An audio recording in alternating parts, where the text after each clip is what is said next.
It's 11:59 at Radio Free America, and this is Uncle Sam with music and the truth until dawn. Right now, I got a few words for some of our brothers and sisters in the occupied zone.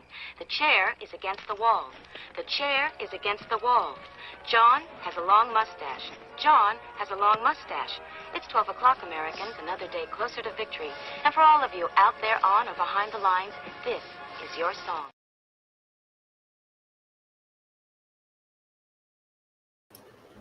And welcome, everybody. So we're going live here. They have a new thing over on StreamYard that I just found out about. And I think it means I can keep this room open and give people links to it. And then invite people back to the same room all the time. I don't know if anybody's played with this yet, but if anybody wants a link, let me know. We're going to talk about 2A, gun-related stuff, I suppose, but Second Amendment stuff, if we can help it. Let's see what's happening. Looks like I'm just kind of scrolling through Instagram right now. There was something I thought I wanted to put into the calendar that I saw over on Instagram, but if I don't see it immediately, I'll just quit scrolling over here. Yeah, I'm not finding it. So what I think we'll do, like Hangouts used to be? No, because our Hangouts were new links all the time, weren't they? Or wait, were they? No, the Hangouts, could we just keep going live on the same link? I don't remember anymore. You know, it was years ago, I guess. But Woods is saying like the old Hangouts. So for people that don't know, the internet has changed over the years, and the live conversations that we know today are the consequence of the changes that happened. Was it like 2018 or 19, something like that? And that was when Google Hangouts ended. And that was a big deal because pretty much everybody used Google Hangouts up until then because it was free and it would pipe right to it. It was on our YouTube channel. It was part of our YouTube. So it made it really useful for everybody. And I think you could have 12 people in there. Oh, Dead, we can still use these things, Dead. I guess you don't jump in that many after chats, but no, what you're talking about, the Dead ones, we call that an after chat. At least our group of people call that an after chat. And so when this one is over, the address remains, it exists, but it's never going to go live again. So that's called like an after chat. You can go in there and go to it. The person who like created it like still has control over it, but other people can join it and you can let people in and stuff. It's just that it won't ever broadcast again. So there's like 1 billion after chats technically, because every video you've ever seen live, you can still go back into that room on StreamYard at least. So so in that regards, we've always had that. StreamYard is the same as Hangouts in that way. But what this says it's going to do is this specific link. Like if I sent you the link to join this, it would be and I turned this stream off and then turned it on again on Tuesday, it would be the same link. And that's pretty neat because then if you're inviting a bunch of people back to the same thing, or you want people to, like for an Every Second Matters chat, where you want to have something on a regular basis and you just want people to have links to it, they just always have the same link. They don't have to worry about having the newest link. So that could be really neat. People like Foss, who does a chat every Wednesday, right? He could have that link just forever. I guess the member chats could do that too, but member chats are off air, so they're kind of what they are. Let's see. Nope, Dead used the same one. Oh, I see what you mean. Dead Horse. Yeah.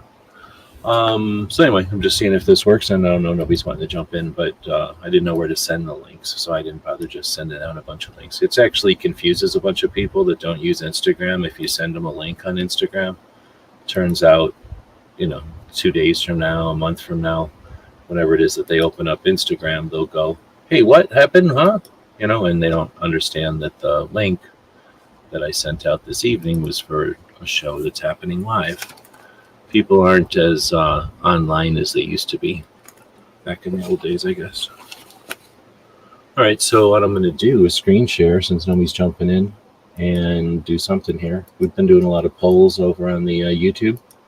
So I posted a Substack about it. Here's the link if you want to go look at it.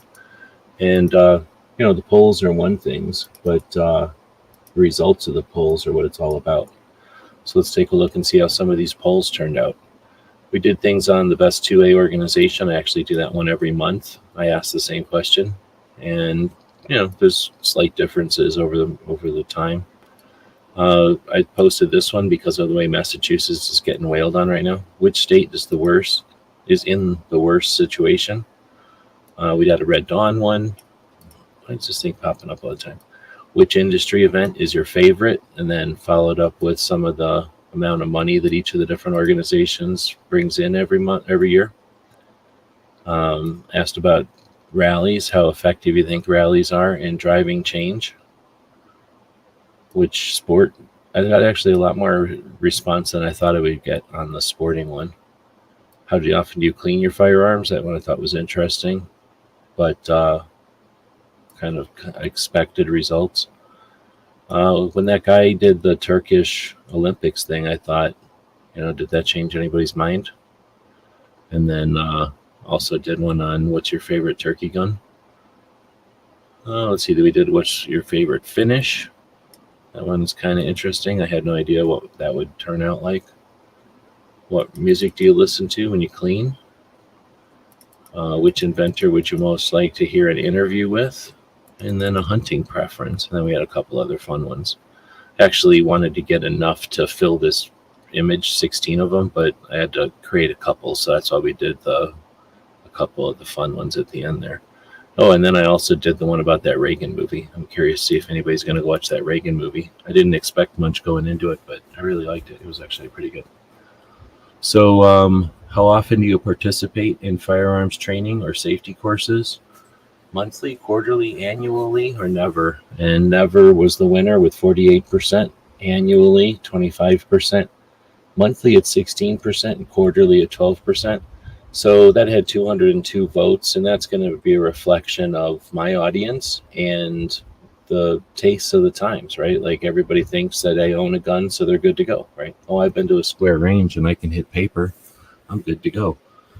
So there's a lot of people that taint training. They make it seem like training is something that it isn't. So then they rage against it. A lot of people hate training. There's some training haters out there, and that's a shame because name anything that you do that you're just good at without putting any focus on it. So what training can do is give you the ability to focus and understand what you're trying to do, what you're trying to accomplish, and then get really good at it. And also give you constructive and effective drills and exercises to hone your skills. And with a coach or with an instructor that can coach you, you can also find out what you need help with. Knowing what in general is necessary to be a good shooter or to react quickly is one thing, but having a coach who can show you what you're doing and where you're at in the path and helps you with to see what you're missing, that's what training's all about. So it's a shame that a lot of people probably don't ever go to training. So then why would they ever start going to training? You know how to drive. Why would you ever go to a driving course? That kind of thing. I've never used a fire extinguisher, but I figure I can when I need to, right? Best 2A organization this year. GOA always wins, and it's usually some kind of tie between FPC and Second Amendment Foundation. I always think it's interesting. If there was people in here, we could comment on it. But, GOA, if we went back, or I guess I could go up and take a quick look at how much they're each bringing in. NAGA brings in, that's the National African American Gun Owners Association. They bring in less than $1 million, like $500,000 a year. That's an organization where a bunch of local organizations come together to form the national level organization. They just started doing their national conventions, and so I put them in there because they host an industry event.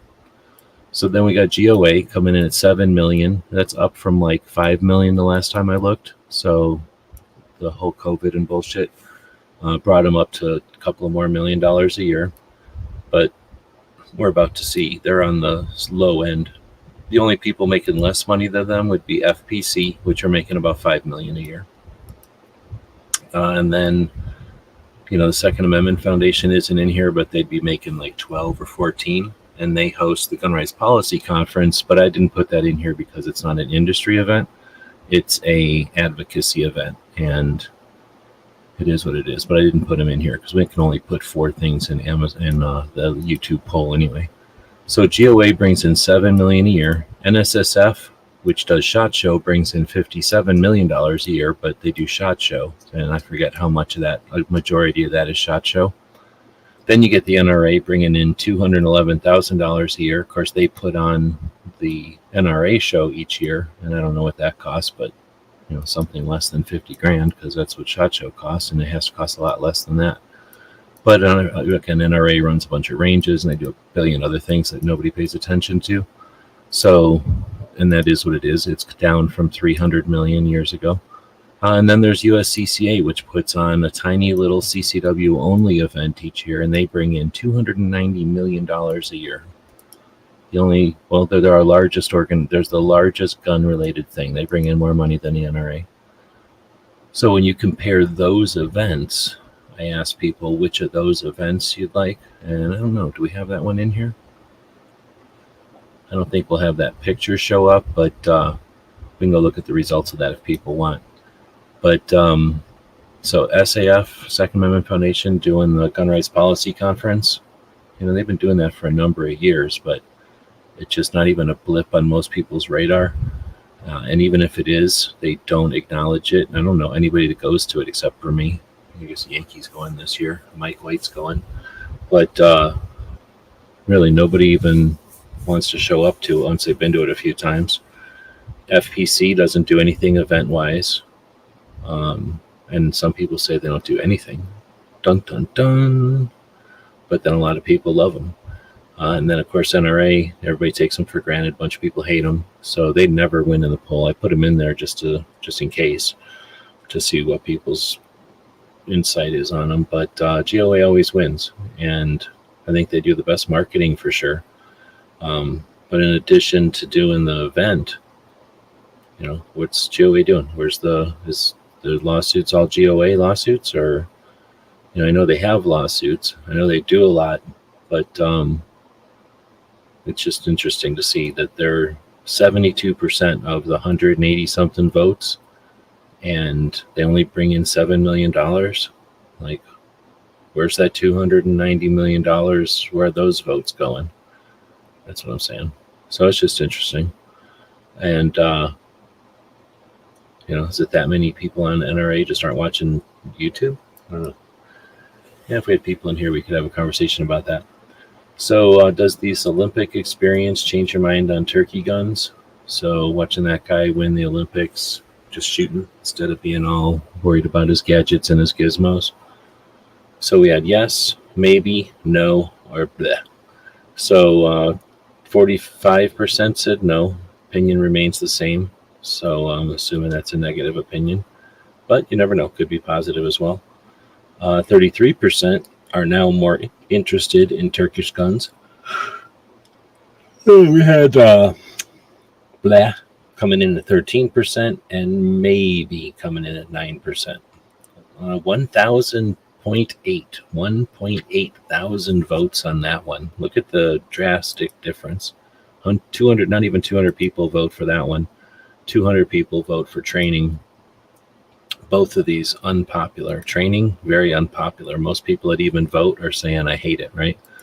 The organizations, very unpopular. The only people that even vote are GOA. And we already know GOA barely brings in any money. So are they even popular? Yeah, they're popular on YouTube, but are they popular in real life? What the hell, I gotta get rid of this mosquito. If they're popular in real life, then why aren't they bringing in more than $7 million in a community like ours? Let's see. Then This one gets 1.8 thousand votes. So I don't know. Maybe I just hit a button on the logarithm. Sin is asking, are your numbers for GOA including the foundation and GOA? Like, I don't consider gun owners of California gun owners of America. No. The guy yesterday said that there were 9 million gun owners in California. So I don't know how big an organization Gun Owners of California is, but we could look it up. If they're a nonprofit, they'll be on that webpage.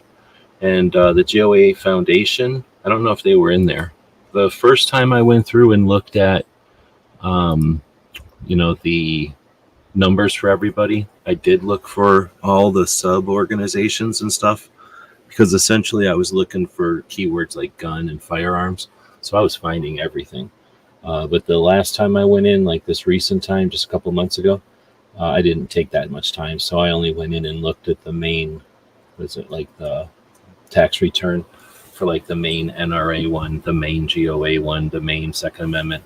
Now I do count Second Amendment Foundation and Citizens Committee for the right to keep and bear arms separate, because Citizens Committee pays for the Gun Rights Policy Conference and Second Amendment Foundation stands alone.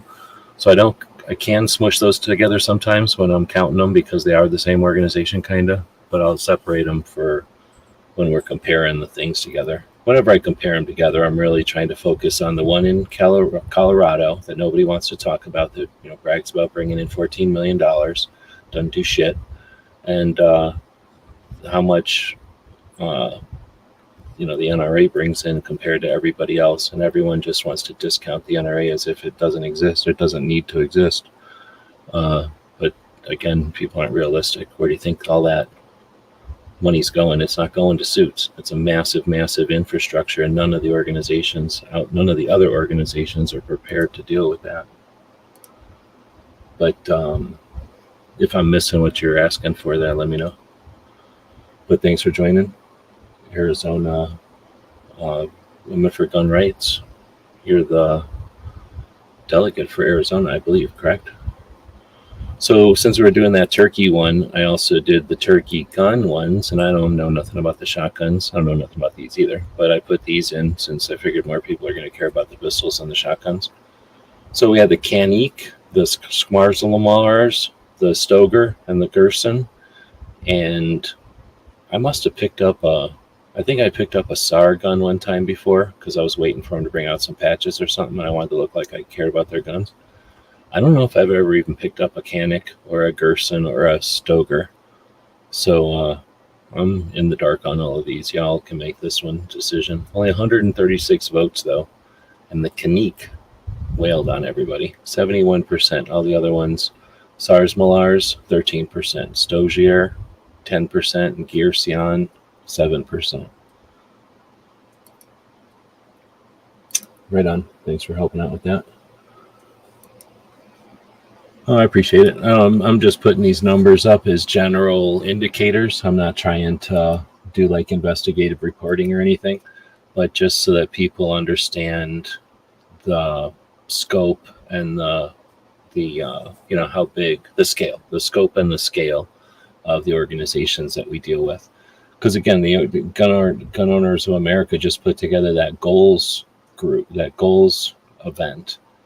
And unless something happened in the last 2 years and all of a sudden they're bringing in millions and millions of more dollars than the $7 million, then they did an amazing effort with that goals event compared to how much it costs them to put SHOT Show together and what the USCCA does and even what NRA does, from what everyone was saying. So that effort shouldn't be unrecognized, because if they can do it with whatever they did it with, they haven't told anybody. At least I haven't heard how much millions of dollars it cost them to put that together. But if they can do that, then why are we stuck with the 5 or 6 groups or events that we have? Why can't we have more events? And obviously NAGA put together their event with less than $500,000, because they only bring in $500,000.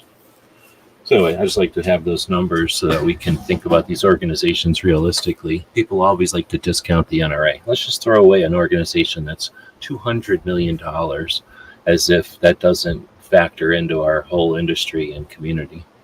But anyway, like I say, if I had people in here, we could have a debate discussion or whatever. Which state is worse in the worst? Well, how does I word this? Which state is worse gun situations? Poor English, but whatever. And then post Y in the comments. So this one got 300 votes, a little bit more, a few more votes, I should say. And we had a bunch of reactions to it with the thumbs up and a bunch of comments. But California, Massachusetts, New Jersey, and Washington, or as it's pronounced, Washington, California win it with 70%. Like say they got 9 million gun owners. Massachusetts, I think they say they have somewhere between 500,000 and 700,000 gun owners. So I guess, you're dealing with a smaller pool. Also, I don't know who's spending time talking about what in the news right now, right? And then New Jersey, 9%, Washington, 7%. So I didn't know what to expect on that one, but California wins. It was the 40th anniversary of Red Dawn this year. It was at the 10th of August is the day that Red Dawn came out, originally back in 1984. So 40 years ago. I was lucky enough to head over to San Diego earlier this year. Yeah.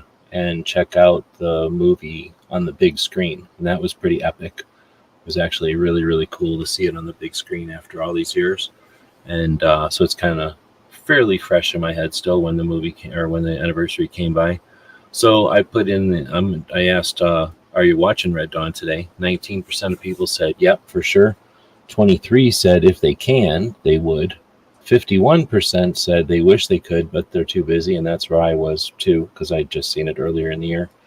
And then 7% of communists out there hate the movie and everything about the movie.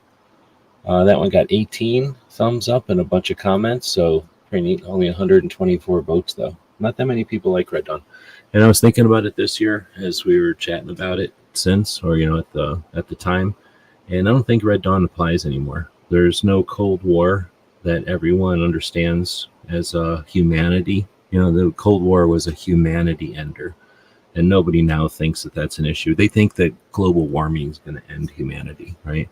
And it's different. You don't fight global warming. You fight capitalism to prevent global warming, right? So there's just a different mindset.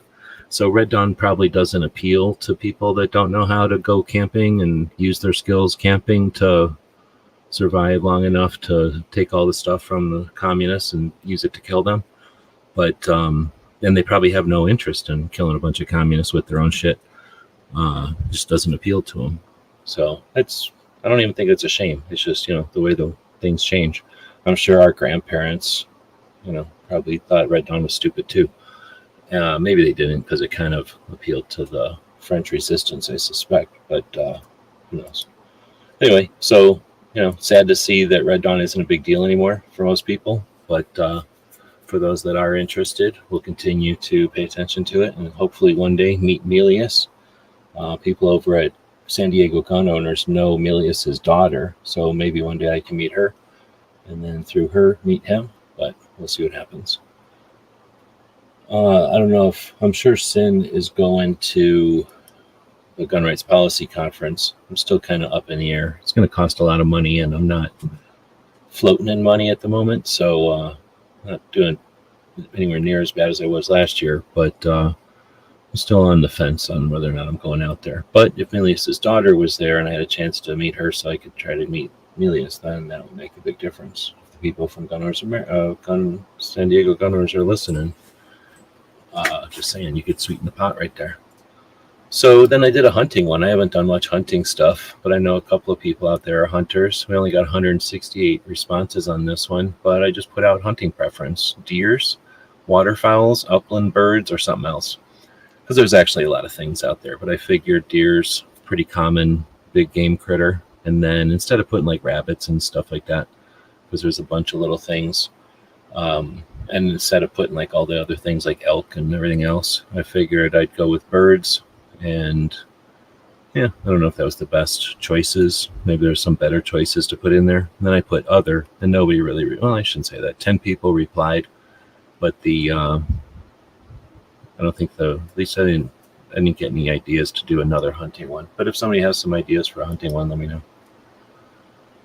So the next poll, 400 results. So that's pretty decent for our polls. How often do you clean your firearms? After every use, once a month, only when necessary, or never?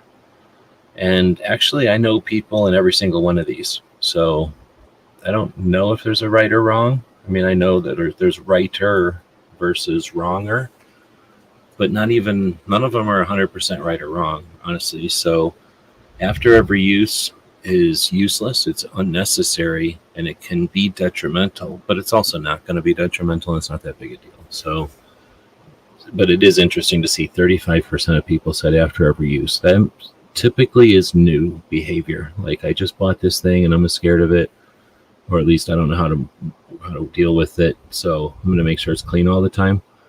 And then there's probably some people that just clean everything they own. But I think most people, that's a new issue. I think once you've had it for a while, it's just like your car. When you get your first car, you're washing it all the time.